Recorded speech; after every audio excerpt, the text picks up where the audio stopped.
Hello and welcome to another episode of 10 for 10, 10 sports topics with the News 10 sports team. I am sports director Griffin Haas. He is sports anchor and reporter Tommy Valentine. And, I touched on this last week with Brian. Now we have Tommy here. Knicks fans, especially Knicks fans around my age, 30, we've seen a lot of stuff. We've been through some things. I was there when, Damian Dotson and Langston Galloway was the backcourt of the future. When we were rolling out Lou Amundsen with Andrea Bargnani in the front court with Lance Thomas on the wing. Who could forget? Sasha Vujovic. People forget DeAndre Jordan was a Knick. That team lost 61 games. Clay Anthony Early, shout out. He's recently playing against the New York Phoenix. Ron Baker. The Nate Robinson teams were some of the most fun times I've ever had watching the Knicks, and those teams were bad. They just had a guy who was 5'9" who could dunk. He was awesome. Always fun. No disrespect. But Jamal Crawford. Then there were the Melo Knicks, and those were fun times, but didn't really pan out.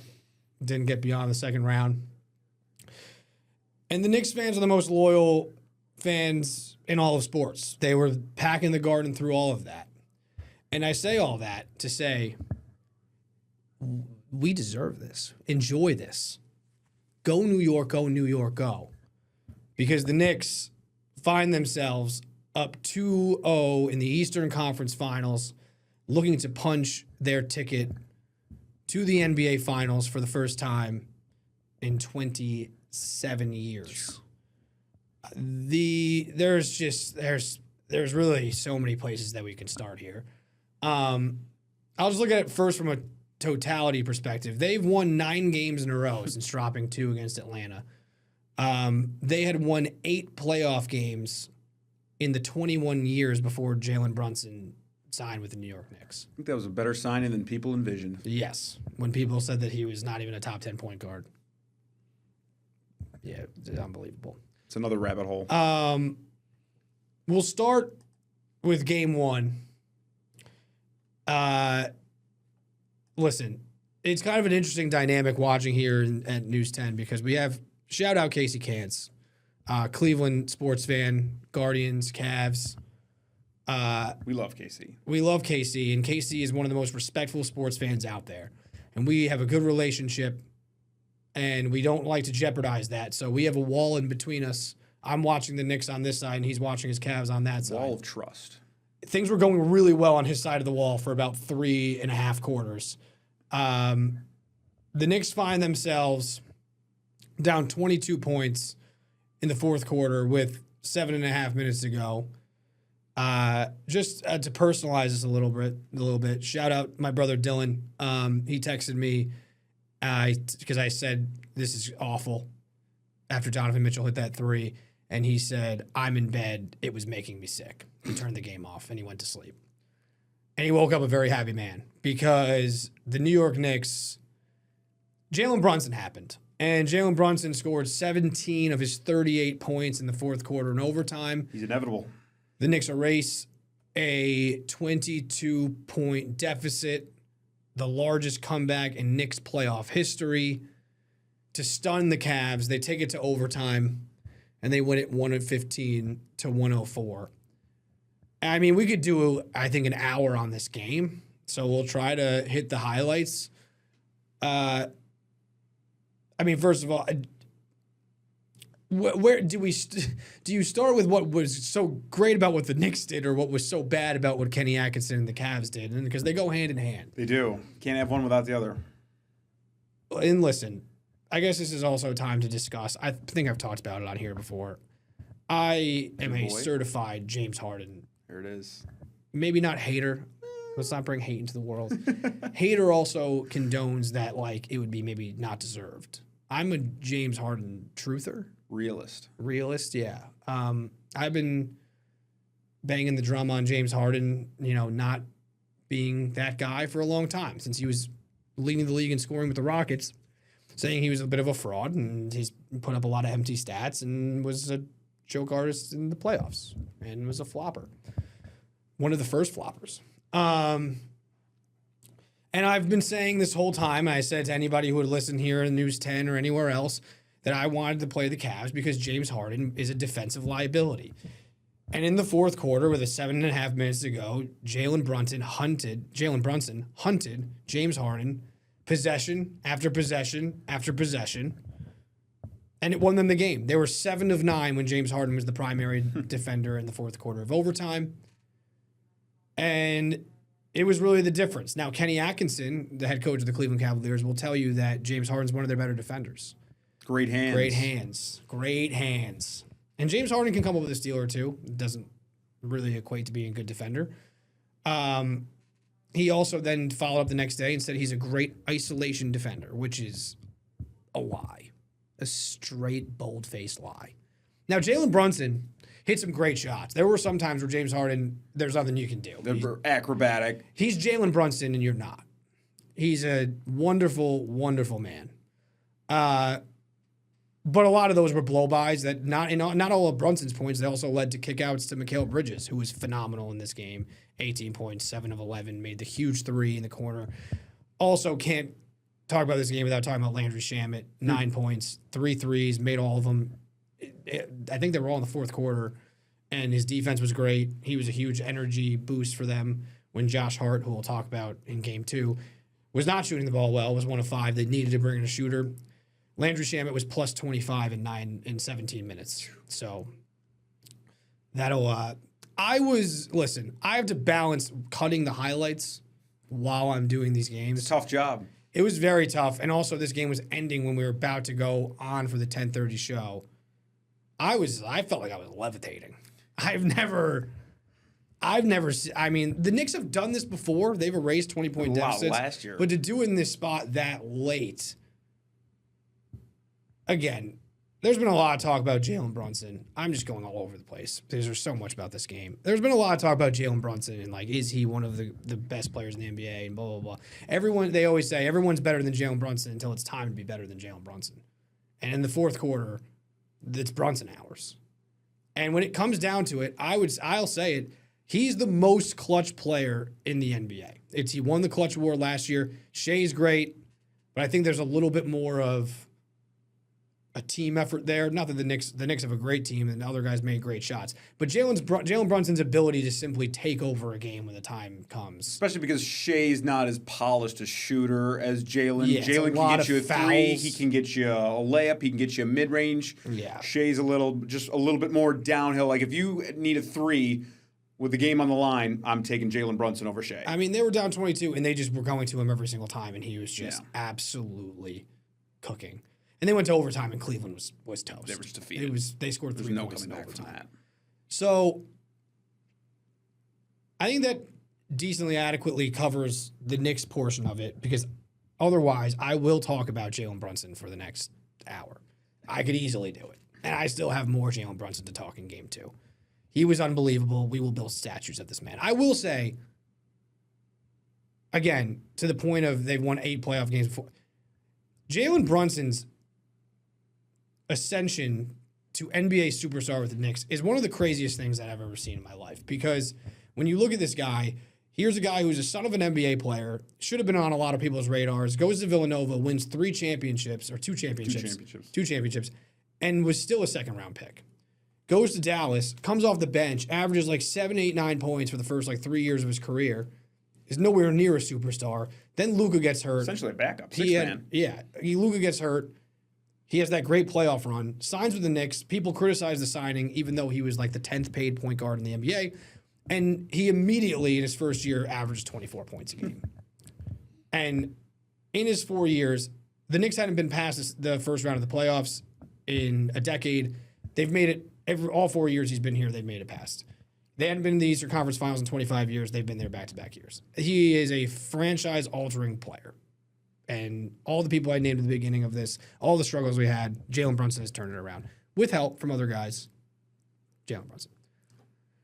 The Cavaliers just malpractice. Malpractice from Kenny Atkinson.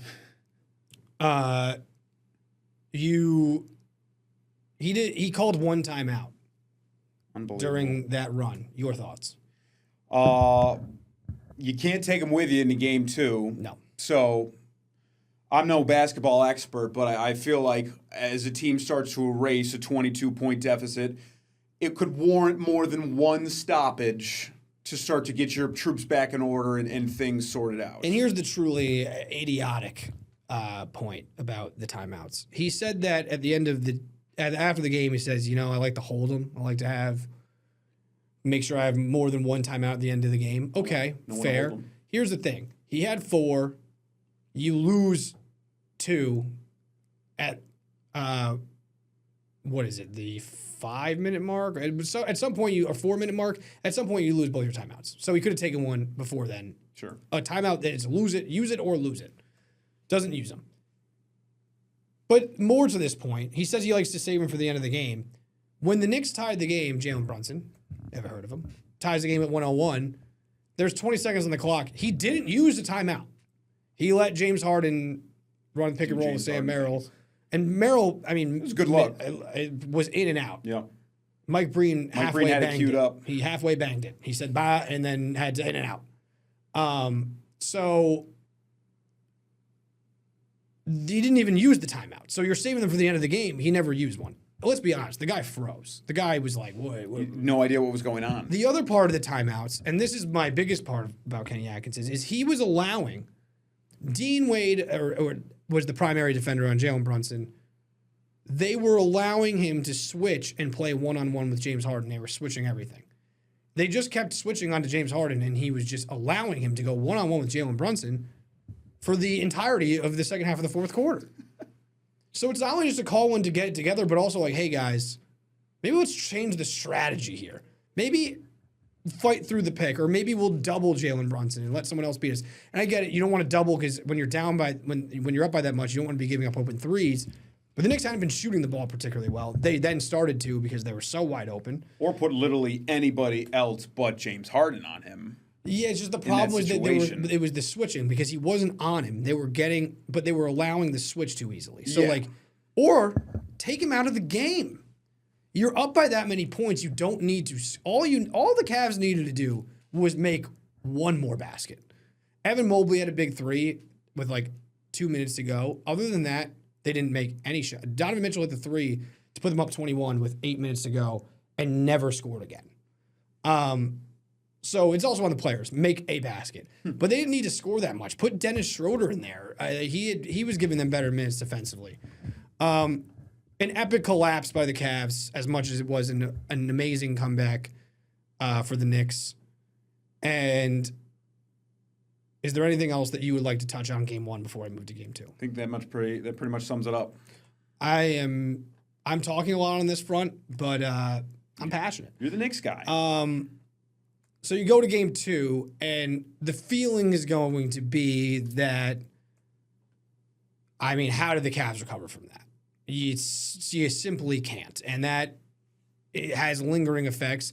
Jalen Brunson said in the huddle during Game 1, even if we don't come back and win this game, it'll help us into Game 2, carry momentum into Game 2, especially when you win the game. It obviously helps going into Game 2. The Cavs, to their credit, came out strong. This was a good first quarter. The Knicks were missing shots still. They were still not making shots. They were up 27-24 after 1. Evan Mobley was dominating the Knicks. I think he had 10 points in the first quarter.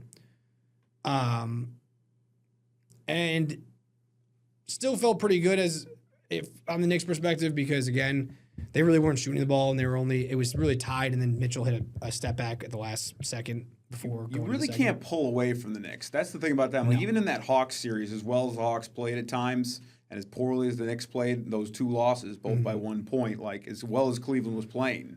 Their floor is not that low because even in Game 1 for a while until the Cavs kind of pulled away and then the Knicks pulled back when the Knicks were shooting so bad.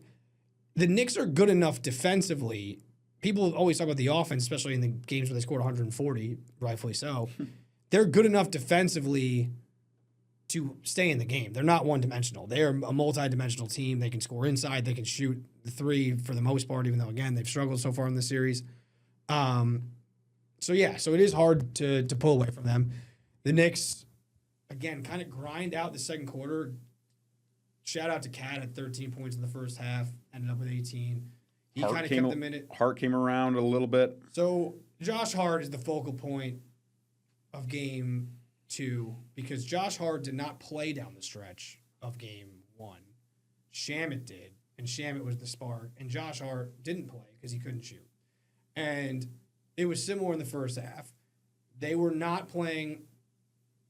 They were letting Josh Hart take threes, and they were even letting him. They were not guarding him. They were letting him drive in, which I think was when he was at his best, was driving to the basket because he had so much momentum.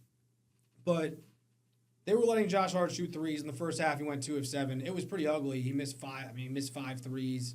It looked like that strategy was working, and it allowed them to congest the middle. So when Jalen Brunson was trying to do his thing, he couldn't really get looks. Jalen Brunson had 2 points in the first half. He still led. And the Knicks were up by 5. So, it's like, all right, you feel pretty good. Like, if Jalen Brunson gets going. But you need Josh Hart or somebody to start making those open shots.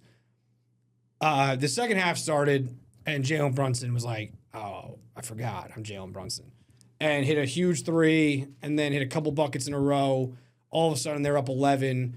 And then Josh Hart starts locking in for 3. He hits 1 to put them up 14. Then they go up 15. He hits 1 to put them up 18. They go on an 18-0 run. 2 Hart threes. You had a Bridges layup. The rest was Brunson. Josh Hart hitting shots in the second half was the difference. He ends up with 26 points in this game. The Knicks pull away. They go up 18. They win 109-93. The Cavs got within 10 in the fourth quarter again. I think it got down to 7. Yeah, Hart hit a little dicey. Hart hit some threes again in the fourth quarter. They were just leaving him wide open. And again, the Knicks showed they didn't play a great half in the first half. They still led. In the third quarter, they finally, again, looked like themselves. And they looked like the team that we saw in the Sixers series, what they're capable of offensively. And a big part of that is Josh Hart. If they're going to leave you that open, you have to make them. And so the Knicks go up 2-0. I mean, Brunson, 2 points in the first half. He ended up with 19 points. He had 17 points in the second half. And he had 14 assists. That's Jalen Brunson. To just 3 turnovers. Also, I didn't actually notice this until just now. The Knicks only had 6 turnovers in this entire game. It's phenomenal. So that'll do it. And the Cavs only had 8. But they just, when they turn the ball over, it is ugly. It's egregious. It is gross. Another shout out to Mikal Bridges. 19 points. The efficiency. 9 of 12 shooting. That's what it's been. Where, I mean, if you look at this, he's 8 of 10 in game 1 and now 9 of 12. 7 of 11, 9 of 12. So he's averaging 19 points per game on 70% shooting. In the last series, he averaged 18 points a game on 64% shooting. And in the Atlanta series, he only averaged 10 points, but in the last game, the closeout, the epic game, he had 24 points on 10 of 12 shooting. So since that game, he has just been on fire. And before that, just non-existent. And then for this to come out of nowhere. He was a dud. I was upset with him. Many Knicks fans were upset with him. And he has been unbelievable in finding his role of making open threes and getting into kind of the zones of the defense when they have to play out on Brunson, finding his spots around the elbow, around the free throw line, around the baseline, hitting mid-range jumpers. And they're just all going in. Because, again, you have to pay so much attention to Brunson and Karl Anthony Towns that those guys, and OG, who, has been good, but he's been efficient. He doesn't quite, not the volume that he had in the Atlanta series, because I think he's still easing himself back in from the hamstring injury. But you have so many guys to pay attention to. Bridges is going to find those open looks, and if he's making them at this rate, that's what, what makes him dangerous. And he just plays phenomenal defense. For 40 minutes. And again, I'm going to James Harden, 6 of 15 shooting. Yeah. 0 turnovers for James Harden. I know, that was a surprise. An anomaly. Only 2 assists, so he's not facilitating great. He was also a minus 22. Shout out. Worst on the team? Yes. Yes, of course. Shocking. Never a doubt. To no one. Shocking to absolutely no one. I just want to criticize, once again, and it's half criticize Kenny Atkinson, half criticize Evan Mobley, because I don't know if maybe it's aggression. Again, this game we're recording this on Thursday night after the game, so I don't I haven't crunched the tape. Evan Mobley had 14 points on 5 of 8 shooting in the first half. Evan Mobley finished 37 minutes with 14 points on 5 of 8 shooting. He did not register a field goal in the second half. That's it happened. He did get fouled once and missed both free throws. He was also a -5, which was the best out of their starters. He was a problem for the Knicks in the first half. Sure. He had a move on Mitch Robinson. Mitchell Robinson is one of the best big man defenders in the league. He dunked on him. I was like, oh boy, that was nasty. He got mismatches. He backed down bridges. He was finishing inside. He was aggressive, which sometimes you don't see from him inside. Sometimes he plays a little too finesse. He hit a couple threes. I was like, this guy is going to be a problem. They got to go through him because Donovan Mitchell looked a little. His ankle got twisted the last game. He had 26 points, but didn't have quite the same lift that he usually does. It's like Mobley's going to be our problem tonight. And for Atkinson and Mobley together, or whatever you want to not get him more involved in the second half is mind-boggling. He was so good in the first half, the focal point of the offense, and they just completely went away from him. This is the man, Kenny Atkinson. Kenny Atkinson, if you're listening. This is just the truth. This is the man who, before Game 7 of the Pistons series, he said, I went out to dinner with Dan Gilbert, the owner, and he said, you know who the difference maker of this game's going to be? This is what Dan Gilbert said. And Kenny Atkinson said, who? He said, Jared Allen. And Kenny Atkinson said this at a press conference. He goes, really? It's like, nice endorsement, Jared, Kenny Atkinson. He goes, really? Huh? And then Kenny Atkinson said, you know, I hadn't really thought about that. And you know, sometimes you need to be reminded to get the big men involved because you're so in it that you don't really think about that. You think about James and Donovan Mitchell. Boy. How do you not think of, like, so again, when you have that soundbite that exists and then you don't get Evan Mobley involved in the second half, did you forget again, Kenny? I tell you, we forget about our 3rd overall pick a few years ago. He just kind of slips the mind here and there. Wait a second. I've been thinking about James Harden, dribble, turnover. Dribble, turnover, give up a basket. That I didn't think about Evan Mobley. I was thinking about the, mid-30s washed-up defender who has great hands. I didn't think about the 7-footer who can make threes. So I don't know how you feel. I try to temper my expectations with my teams because my teams have brought me nothing but pain, misery, and sadness my entire life, being a Mets, Dolphins, Knicks fan. This is the most, talked about with my brother, and this is the most enjoyable team that we've ever had to root for. It's just so much fun. When they're clicking, there's nothing like it. They won 9 in a row. Donovan Mitchell just said after the game, we just need to defend home court. Yes, that's true. You also have to win one. Very true. You have to win a game in the series. You're going to have to win one on the road. So, no worries. We're just going to defend home court. Well, if everyone defends home court, the Knicks will win the series. I don't think it's going that far. I think I have said it from the start, and I'm sticking by it. I think the Knicks win this series in 5 games. That's very reasonable. I think it's 5 games. I think that they're only. I know they're going on the road. I think the Cavs will play better offensively. I think the Knicks will only play better offensively. And credit to the Cavs, they've done some good things defensively against the cat point roll that was so good against the Hawks. They've done some good things outside of James Harden, best defender on the team, Kenny Atkinson. But I just think that they're going to make more shots. Brunson's going to be better than he was this past game. So I think they're only going to get better. It could be a sweep. I don't know. I think it's more likely to be a sweep than go 6 or 7. Yeah, I think Cleveland gets 1 at home. Yeah. It goes back to MSG and then nighty-night. And if the Knicks, I will say, if the Knicks win this next game, it's a sweep. Yeah, Cleveland has to win this game. Because this is the one that they got to get. Because the Knicks have showed killer instinct. Their closeout games, I think they're one of 4 teams, as I'm pulling this stat back out, I think they're one of 4 teams that had a closeout game of, I believe, more than like 30 or 40 points. I don't remember exactly how many. They beat they blew out the Sixers. They blew out the Hawks. Yep. The other teams were one of the Showtime Lakers teams, the Thunder last year, and the Celtics. The point is the One other of the three teams icon won the teams, NBA won the NBA championship. It's good company. So that's good company.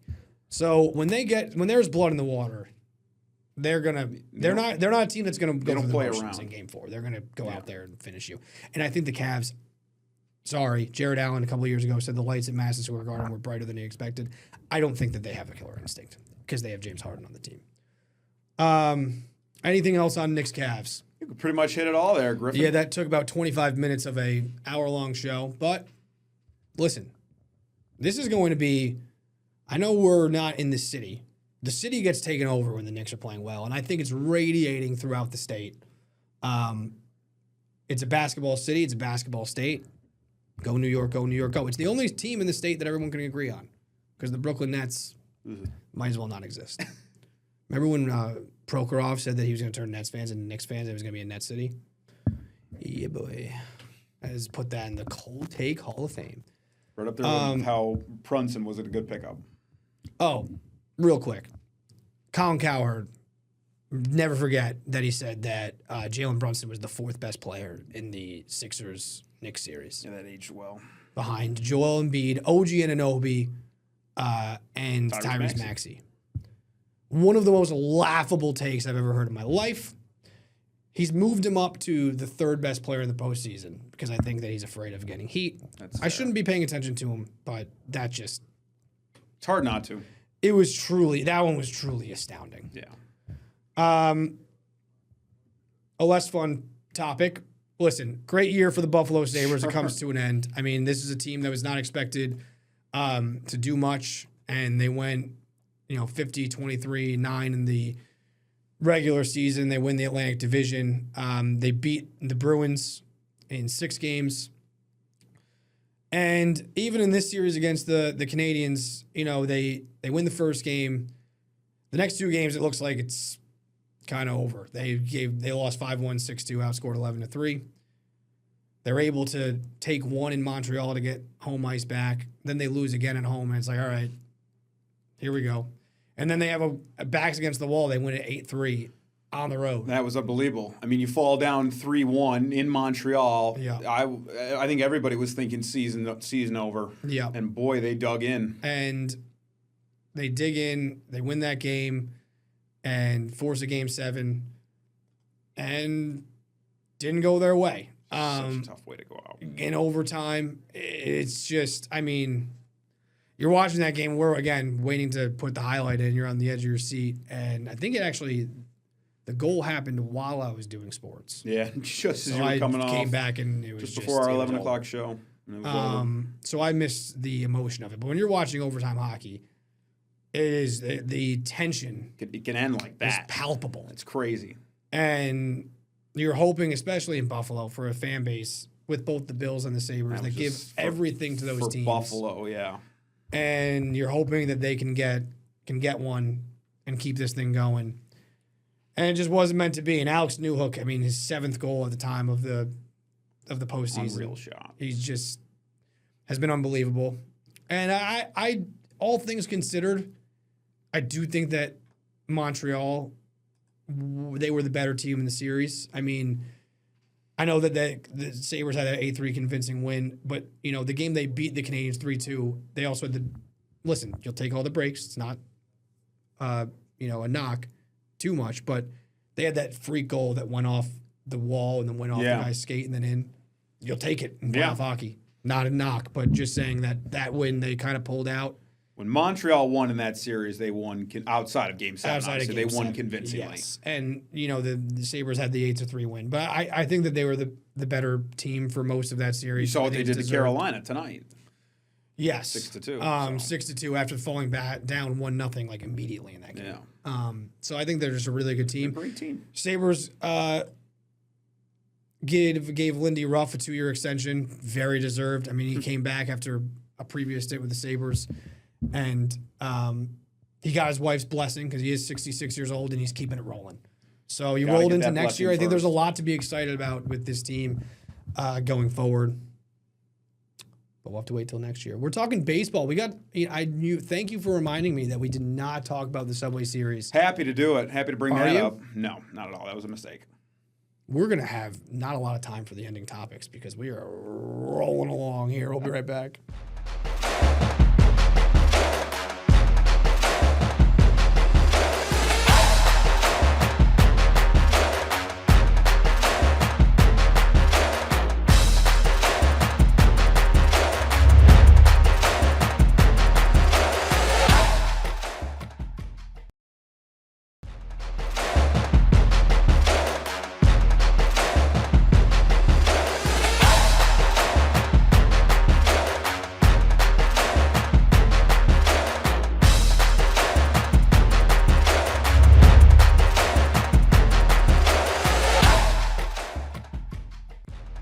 All right, welcome back to 10 for 10.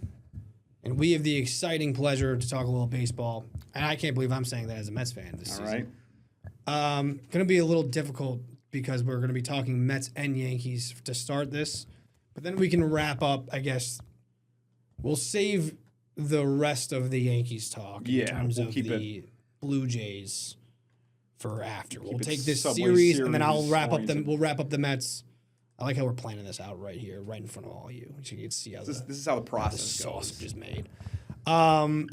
So we talked about the series being big for both teams because the Yankees have been scuffling, and the Mets obviously desperate.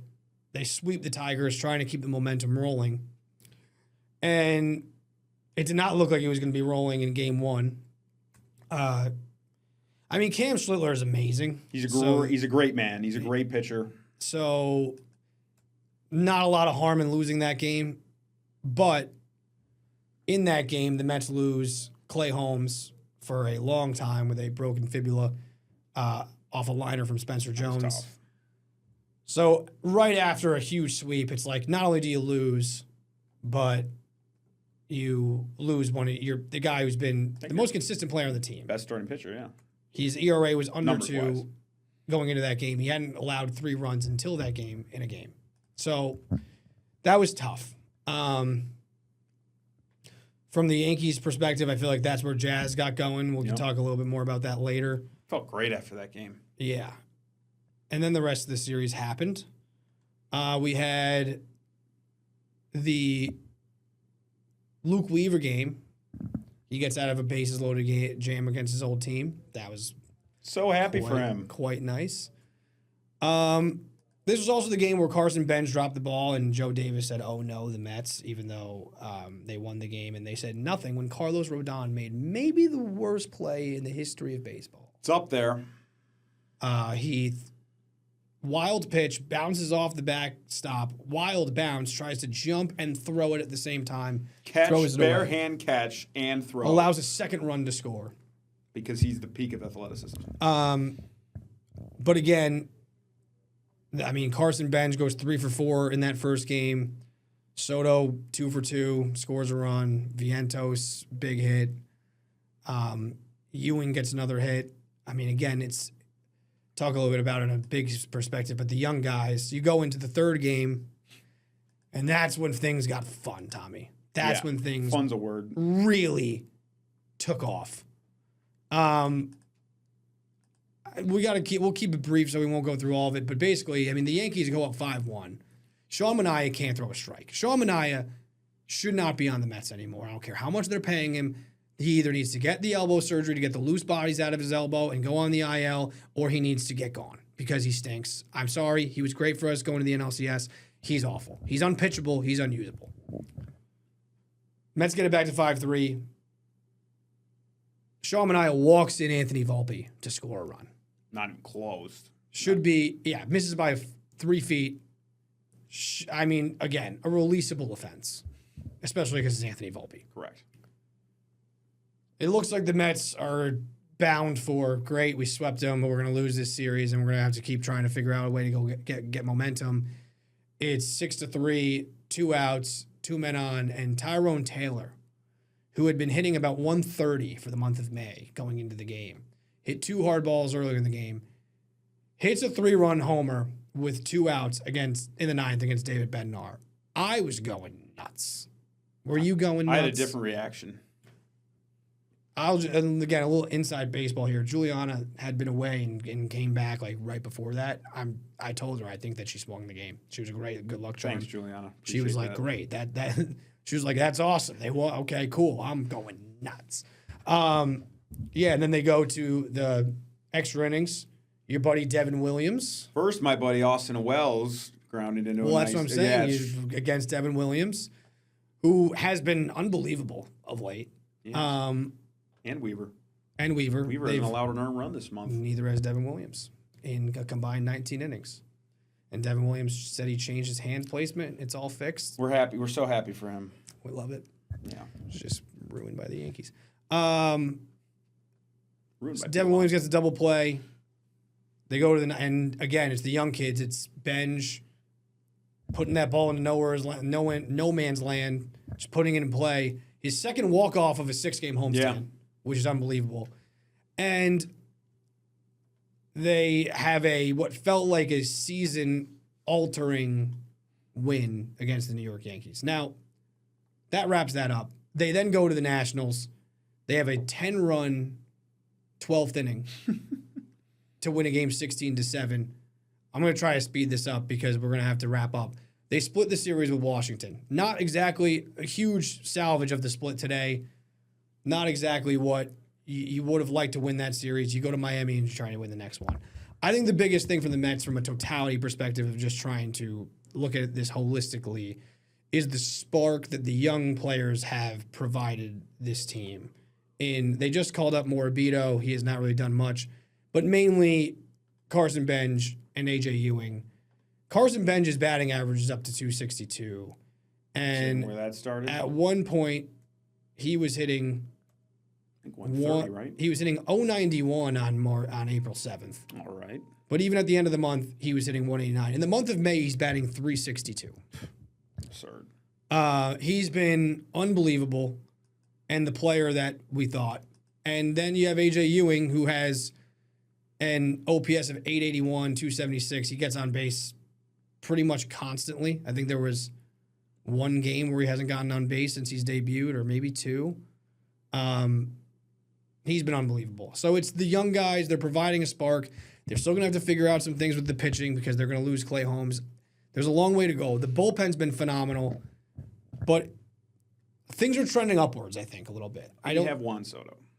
Yes, I didn't even talk about Juan Soto because he's such an amazing individual, and he's been locked in over the last couple of games, homered twice. Oh, one other point. Bo Bichette. He has been horrific going into the National Series, and I think the biggest development from the National Series, you'll take a 2-2 sweep where Bo Bichette gets going. Yeah. The Nationals' offense is unbelievable. They score more runs than anybody, and they're tough. Bo Bichette drove in 9 runs in 4 games, and he homered 3 of his first 4 at-bats in this series, or 5 at-bats in this series. The fact that he's getting going and Soto is going is just absolutely pivotal for them until they get some of these guys back. Things are trending upwards. A lot of work to do. They're still 6 games under 500. Just get back to 500. Get back in the mix. A lot of season to go. But I think for the first time in a while, there's some positive vibes because of the young guys. We're going the other direction. New York Yankees. I will give you the floor here in terms of this has been a struggle of late. Frustrating. Now, they still have one of the better records in the American League, but they have certainly scuffled of late. Yeah, and you want to take that Blue Jays series to end up having that be a split is very disheartening. After winning the first 2. I didn't even feel good about the first 2 wins because you hang on by a thread with Bednar almost blowing the first game. Doval almost blows the second game, and then you get completely embarrassed in the third and fourth games. Not maybe run-wise, but they could not hit the ball. Aaron Judge has struck hit out 7 times in a row, I think. He hit during that second and third game, I believe so. They hit a terrible cold stretch, and he's hit a terrible cold stretch, and a third of their lineup is just completely inept. Once you get past Rice and Judge and Bellinger, Goldschmidt's been great. Yep. Jazz has been great. Jazz has really picked it up. Caballero is coming back soon. and he's obviously been great, but Stanton's a huge piece to have and out. Stan being out, but he's interchangeable, obviously, with Goldschmidt, who's been phenomenal. But there's 3 glaring issues: third base, catcher, and center field, all hitting well below 200, all major strikeout guys. And until those positions get addressed and the bullpen gets addressed, I could just have no confidence that this team, they'll get to the postseason, they'll get into the ALDS or whatever, and then they'll maybe they'll make a run in the AL because the AL is a free-for-all right now. Yeah. Nobody wants to take control. But if, by some chance they get to the World Series, I would have no confidence in them going up against a team of the Braves caliber, the Dodgers caliber. It's the same old situation where they're not built to win big games against really good teams. No, and it's also, again, the hit or miss aspect that we've talked about so much, where it's like they have, outside of maybe Ben Rice and Goldschmidt and Bellinger, maybe, even though he isn't like 300 average, but like they are a swing and miss team that strikes out a lot, and that just has never been. We strike out a lot. We hit a recipe for success in the playoffs. Hit very few singles. They don't do the little things right for the most part on offense in terms of executional. And that's why the Blue Jays beat them so badly last year, because they just move guys like Ernie Clement, who just get the ball in play and make things happen. We don't have guys like that. But like you said, I mean, when you have 2 catchers who are respectively hitting 165 and 157, it's abysmal. I mean, that's just such awful production from that position. And Austin Wells is just supposed to be better than that, and I guess he's not. And then center field, you have Trent Grisham, who's making $20 million and hitting 174. Not good. Ahmed Rosario has been solid against like the lefties, and he's hitting 250. You can't put him against righties. He can't hit righties, and he's also not a good defender. He's never has been. Especially when you got McMahon there. You want to play McMahon, but then he can't hit. McMahon's hitting 192. It's a nightmare. Listen, this is going to be a stray. Sorry, Casey Cants. Don't watch this. But, I mean, he'll say the same thing. We talked about it last year with the Cleveland Guardians. They've fixed this problem. They had, like, at the end of the year, like 3 or 4 guys hitting under 200. And it's like, you just cannot have a lineup where you're putting out multiple guys who are hitting under 200. This is earlier in the year where that could change. But they're consistently rolling out multiple guys who are hitting under 200. And that is, you just can't do it. Yeah, if you get below the 6th spot in the lineup, there's just no confidence that somebody can come up with it. Can even, like, when runners are in scoring position, you need a sac fly. I don't even have confidence in those guys to put the ball in play. They can't. That inning with Weaver in the Subway Series was a perfect representation of that. Just put a ball in play. Make something happen, and they can't. And I mean, the Spencer Jones experience is over, I guess, for now. He hitting 167. They sent him down. It looks like, hopefully for them, Caballero will be back, which is a boost. Yep. And Cole coming up. And I guess lastly, because we should wrap up here real quick, but the bullpen is not ferocious. And got a nice spark from Giovanni Cruz, and then he goes right down. And then he immediately gets sent down. What are we seeing out of Paul Blackburn or Jake Bird? Your buddy Bird. That's making us think that he's their solutions. Cruz comes in, he's pumping in 100-mile-an-hour fastballs. He's got good breaking balls, and let's send him back down. Makes no sense. Long season. We're going to touch on the Red Sox real quick. I'm just going to give them a shout-out because we're running heavy on time. We don't have Brian here to talk about his Red Sox. But turning it in the right direction. They lose a series of the Braves, who are very good. But they sweep the Royals. And again, similar positions in the Mets where it's just like win series, one step in front of another, 5 games under 500. The American League is bad. There are only 5 teams above 500 in the American League. There are 5 teams in the NL Central that are above 500. So you're going to be in it all season long. It's just about they've got guys that have underperformed that are now performing better, like Jarren Duran. Yep. One foot in front of the other, and just get Crochet healthy. Yep. Never know. It's a long year. We're going to take a quick break. We're going to talk ValleyCats and Siena lacrosse coach Tim Cox after the break.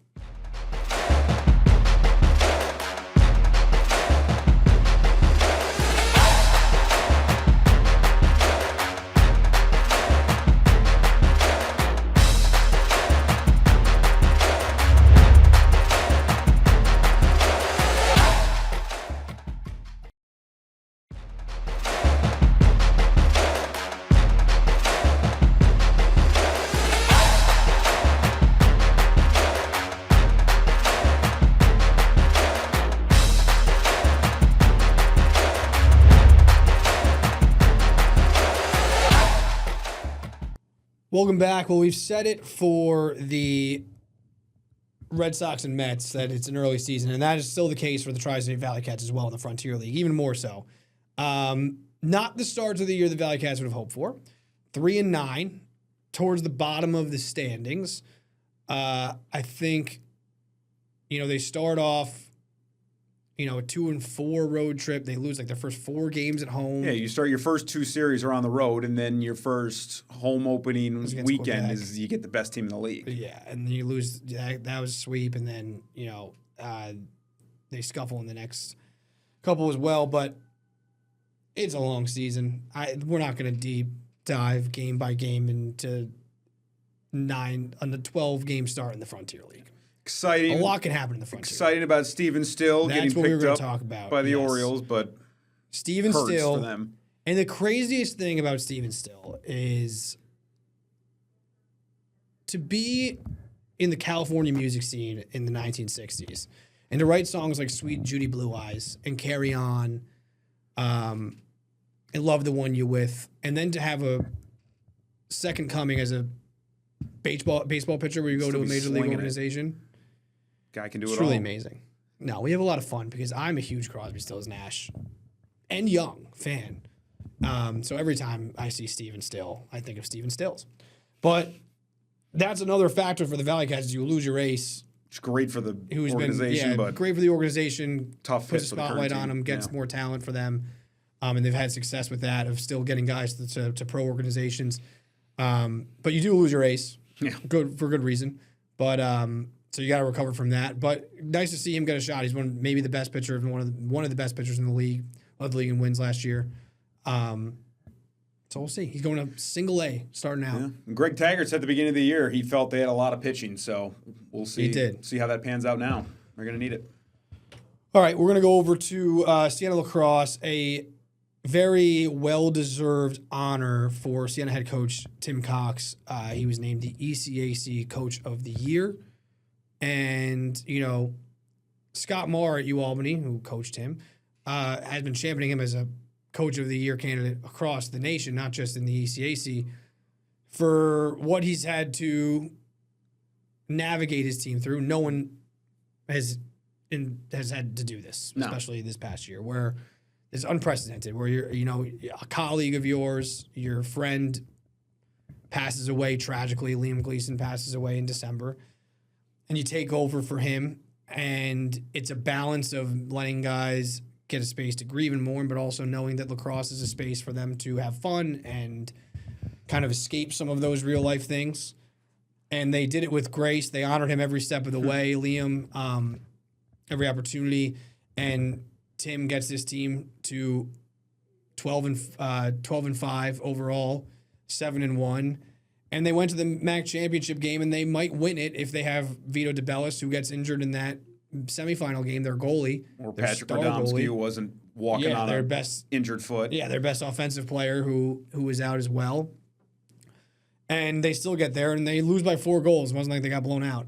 So just a tremendous job, and Tim has been nothing but, great talking with us about not just the lacrosse, but, the difficult things of having to get through a very difficult time for him and his guys. And they've done a great job, and there's not anyone who deserves this award more than him. And Gleason won the award last year. Very fitting he wins it this year. Yep, and he's just done, like you hit it right on the head, just wonderful things with this team, allowing them time to grieve and helping them through that, and then getting them ready for the season and as competitive and well as they played this year. I mean, it was just it was a masterful coaching job from top to bottom, and that's why they say, great coaches don't just coach, they lead, and he led that team and those guys, and very, very deserving honor. Absolutely. We're going to take a quick break. We're talking football when we come back.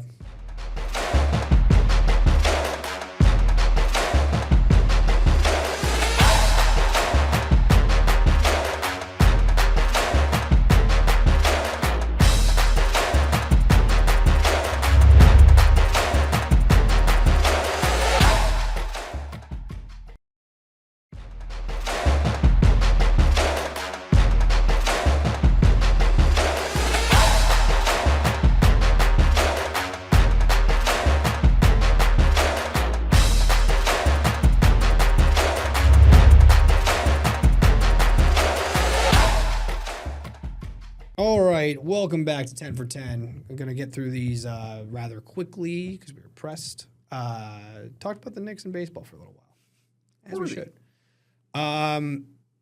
Giants, really, only thing of note is obviously OTAs across the board have started for NFL teams, but they signed Joe Shane to a multi-year contract extension to keep him in place as the general manager. He's been there in 2022. And listen, are Giants fans going to be overly excited about this? Probably not. I think that a lot of Giants fans wanted him out when they fired Dable because I think a lot of the problems with the Giants fall on roster construction, and that's Joe Shane's department, not Brian Dable's. And also just get a clean start. What I would say is John Harbaugh's running the show. We know that. John Harbaugh, if push comes to shove, is making the final calls. They can say whatever they want. It's John Harbaugh's organization. Keep the house in order, make John happy, and go from there. From the outside, they had a great draft. Yeah. They have a good roster in place, yes, so he's technically done his job. I think that they're in a good spot. So even though there's been some bumps in the road and some times where Giants fans have been mad at Joe Shane, I think it's fine. And again, you have John Harbaugh. If you had a less experienced coach, that's one thing. But we know John Harbaugh's calling the shots. Yeah. That's what John Harbaugh does. He wins games. I think John Harbaugh, from his perspective, it says a lot for Shane that I think he probably wanted to spend some time with him before they made that kind of commitment to Joe Shane. And obviously they work well if they wouldn't do that if John Harbaugh wasn't okay with it. Exactly. Again, they can say that that's not true. That's just the facts. But it is. Just the facts. Albany Firebirds continue to stay undefeated. Won the championship last year. And they've gotten their championship quarterback back, Sam Castronova. No coincidence that in the last two games they've scored 55 points and 60 points. And they were pushed by the Michigan Arsenal, but they found a way. Late comeback, held them off. Got into the bye week, a very important bye week, still undefeated. Now they rest up and they return home, and they got 3 home games in a row to kind of keep this train moving. Yeah, and listen, I mean, there's a lot of work to do. They've established themselves as the cream of the crop of this league, I think, over the last year, and made it to the championship before that. I haven't lost an Arena Football 1 game yet. Yes. They moved to the new league. I think that they've established themselves as the premier organization. And it's just going to take – we'll see if anyone can knock them off. But for now, they stay undefeated. With Sam Castronova at the helm, it's going to be tough. Take a quick break.